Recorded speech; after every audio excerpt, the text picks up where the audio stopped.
The world of today in no way resembles the world in which our current education system was created 50 years ago. People and institutions are more connected and the rate of change is increasing.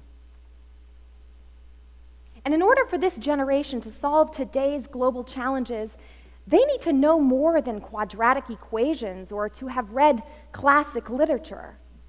They particularly need to know more than a high score on a standardized test. So fundamentally, in this world of constant change, they need to know how and when to apply their knowledge and skills. This means critical thinking, creativity, collaboration, and communication, skills that will allow them to tackle the challenges that we have yet to identify. They need to understand the world, how it interacts, and how their actions have an impact not only on themselves and their own community, but on someone halfway around the world. So we adults haven't quite figured out how to accomplish this. Throughout the last 50 years, most educational systems have been designed by these grown-ups who have forgotten what it's like to learn. And this perhaps has resulted in the ineffective approach that we have today. We've leaned so hard on the mass production model of education that we've failed to adapt education to how children actually learn. And these last 50 years of educational reform have really ignored the fundamental neurological and psychological discoveries by educators, psychologists, physicians, and scientists.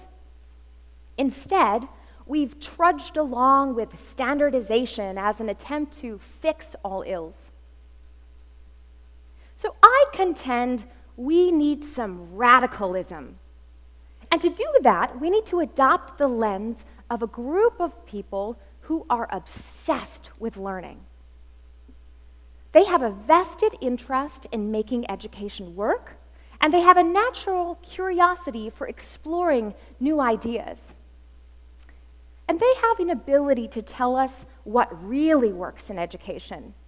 So you may be wondering, who is this group of seemingly perfectly qualified individuals? It's quite simple, actually. 5-year-olds.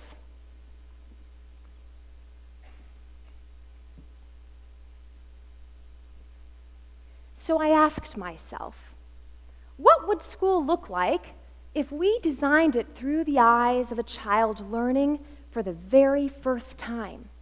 What if a 5-year-old was the minister of education?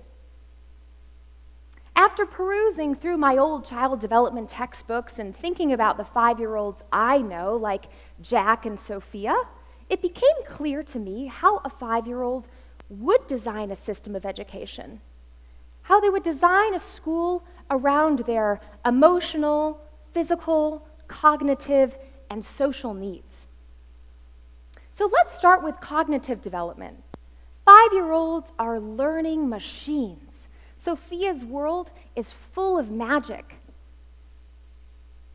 They seek hands-on, active learning and ways to test new ideas and concepts, and they're constantly challenging stories and elaborating stories about how things are and how things ought to be. And when it comes to physical development, let's be honest, 5-year-olds love to move. Play is a critical component of this developmental stage, as students are learning so much about the world through interacting with their peers. And as such, a 5-year-old would likely create a school where they could explore experiential learning as part of their day-to-day process through hands-on lessons, and where they could eat healthy food that helps their brains to develop. And what about social development? A 5-year-old's imaginary play and self-talk suggest that they are learning a great deal about social interaction. And as they mature, they develop more perspective on how they fit into their family, how they fit into their community, and ultimately, how they fit into the world. They are beginning to understand how their actions affect not just themselves, And lastly, emotionally, 5-year-olds are constantly expressing themselves. Sophia loves to talk. They enjoy sharing these experiences and they relish in receiving feedback and guidance from adults. And given this need for parental reinforcement, a 5-year-old would likely create a school where their parents could be part of their daily discoveries, where their mom was able to extend school into their home and their dads could learn classes alongside them too. So, given the psychological profile of a 5-year-old, what do you think would happen if Sophia took over our education system tomorrow? Fortunately, we don't have to guess. You see, 8 years ago, I decided to take a new approach to this educational predicament of ours, and I rode a bike and a camel and a boat and a rickshaw in over 80 countries in my early 20s and examined how students across the world were being educated. And when I was 23, I rode that same bike down to the Board of Education with an idea to build an entirely new public school in one of the most underserved parts of Chicago. This school would be inspired by 5-year-olds. Understandably, the chief academic officer at Chicago Public Schools thought I was crazy. However, I explained that this school would do 4 things based on how we know students most effectively learn: engaging parents to cater to the emotional needs, whole student education to address the physical needs and curiosity of children, focus on academic rigor to satisfy the cognitive needs, and international mindedness to complement their increasing social awareness and interest in the world. I went to the Board of Education 3 times over the course of 3 years, and I promised that students in this school would not only outperform on all these standardized tests, but they would also develop the skills necessary to help them succeed in the world. It was time to reimagine public education, is what I exclaimed to the Board of Education. However, for 2 years, they said, listen, 9 out of 10 of those children in that neighborhood, they're already failing by the time they enter kindergarten. And over 80% of those children, they live below the poverty line, and their parents, they have other things to worry about. They suggested that I scale back the mission to focus solely on academics, something less sophisticated for those children, they said. But the 3rd year, they hesitantly agreed, and the Academy for Global Citizenship was born as a Chicago public school. So let's fast forward 4 short years to today, and let's take a visit to our school, walk past the cracked asphalt parking lot in the old barrel factory that houses our classrooms, and past a wind turbine, past a solar energy learning lab, and a chicken coop and a garden, and walk into our doors where our walls hum with excitement. And this is what you will see today. Children are soaking up parent involvement. Parents are volunteering at least 20 hours a year, including Sophia's grandfather. They're building raised beds for our organic schoolyard garden. They're attending classes and seminars. They're attending roundtable meetings and parent education events. And 98% of them are attending parent-teacher conferences. They care. Children are being nurtured body, mind, and spirit. The students are eating an organic breakfast in a zero-waste cafeteria, and they have daily physical education. There's an award hanging on the wall from the White House recognizing our leadership in health and wellness. And children are also getting their cognitive fill. 80% of students are reading at or above grade level, but 93% of students are meeting or exceeding math standards. Children are growing to understand their role and power as global citizens. 100% of students, including Sophia, are learning a second or third language. Students are organizing food pantries, Save the Endangered Species campaigns, and teaching us all a thing or two about recycling. And at the Academy for Global Citizenship, we encourage our students to make decisions and mistakes in the garden with inventions to show them the power they have to be agents of change. We ask our students what they want from their learning environment. We empower them to think for themselves as learners and innovators. And we listen to the things that they can't yet articulate. For example, when a child has an eagerness for movement, rather than forcing them to sit still in a rigid desk, Sophia's teacher bought her an exercise ball to sit on in her classroom. So not a day passes when I don't recall the words of those who didn't believe that these children could learn, that it was too late, that we should scale back the model and focus solely on math and literacy.